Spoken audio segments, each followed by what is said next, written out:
Tim Kirby Russia, hot takes. There's a new king in town in England, so what's the future of the royal family going to look like?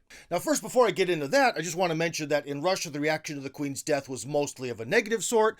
If you guys remember, there was a certain phase in British royal history where they supported a certain German gentleman during the 1930s, and trust me, the number one sets of pictures across Russia regarding the Queen's death were all related to her 1930s phase. So, very much in the Russian media, it was sort of an overall reminder that overall, generally, the British monarchy and the Anglo-Saxon world has stood opposed to Russia for generation upon generation, and sadly, because of geopolitics, that's not going to stop anytime soon. But what I want to say is something more personal. I know that's kind of the opposite of what I usually do on this channel. I usually don't like a lot of stuff that's personal, but I can tell you one thing, that the royal family, on a very deeply personal level, because I'm extremely jealous of them, drive me absolutely insane. They are the most frustrating group of people on the planet. And there are three wonderful reasons why they drive me nuts. Reason number one, they have the wealth and the ability to create hype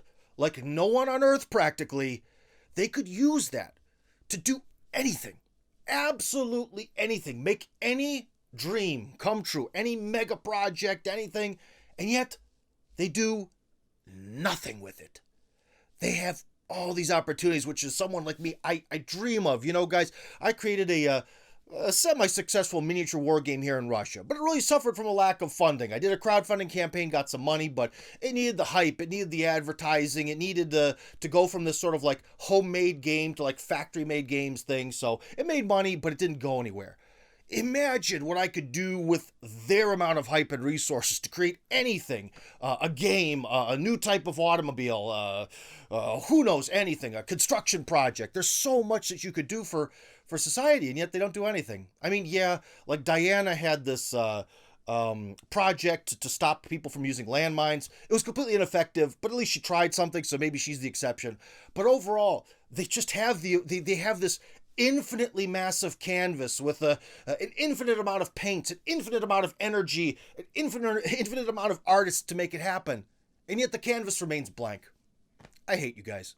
Number two, the British royal family were essentially born to be heroes. They were given a function in society of this sort of figurehead monarchy. Of course, there's going to be the conspiracy theory people are going to say, no, they're actually controlling this, that, and the other behind the world stage. And we'll get to that in the next point. But the thing is, they were given the chance, the duty to rise up and become these heroes and these symbols of England. And maybe with the exception of William and Harry's military service for a brief bit, they essentially have rejected this. And one of the boys for a girl even rejected his status as being part of the nobility. I mean, this is so disgusting that you're given this amazing Tolkien almost opportunity to become this legendary hero, and yet you throw your destiny into the dumpster.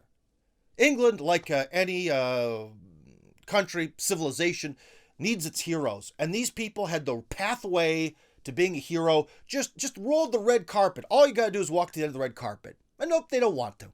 Another reason why I find the royal family infinitely frustrating. And number three is that the British royals do not understand the source of their wealth and power. You see, guys, I'm going to tip you off to a little something. Kings and queens come from religious societies. If you look throughout history, how does someone pick a king or queen? It's generally related to religion. It's sort of the idea that we're going to build the structure that's in heaven is going to be on earth, and that a ruler rules by divine right because there's divinity. You see that all kind of connects? And yet, if you think about it, old Lizzie there sat on her butt, watched the sexual revolution and all these other things happen throughout the 60s, and how society completely changed, and did nothing. The very fact that people are really questioning the entire point of the monarchy is exactly the point. And again, goes back to they have infinite resources, infinite ability to hype themselves. They should have been, for all these decades, either maybe adapting to the way society's working to sort of maintain their popularity, or perhaps fighting to stop the changes in society that have made society inherently anti-monarchist. You see what I mean? Should have been doing something to protect all that wealth, all those mansions, all that legacy. But no, they do nothing and they sit and wait for the guillotine, be it a real one or be it more likely a bureaucratic one where the monarchy's undone. You know, in a lot of ways, guys, in Russia, there's a lot of sympathy for Tsar Nicholas II. They feel bad for him. I don't. He screwed up. He did a terrible job, and he ended the monarchy with his own complete ineptitude. And guess who else is looking pretty inept? The new King of England. So, guys, I don't think that there's a very good future for the British royal family, because they essentially are the most blessed people on the planet, and they don't see one of those blessings. They don't see it. They don't understand it. They don't even understand what the source of their the status even is. They don't get it, and that's why they're going to lose it. So anyways, guys, if you enjoyed this video and you like the opinions coming out of my big fat mouth, then join up on my Telegram channel. That's Tim Kirby Hardcore on Telegram. Link, of course, in the description.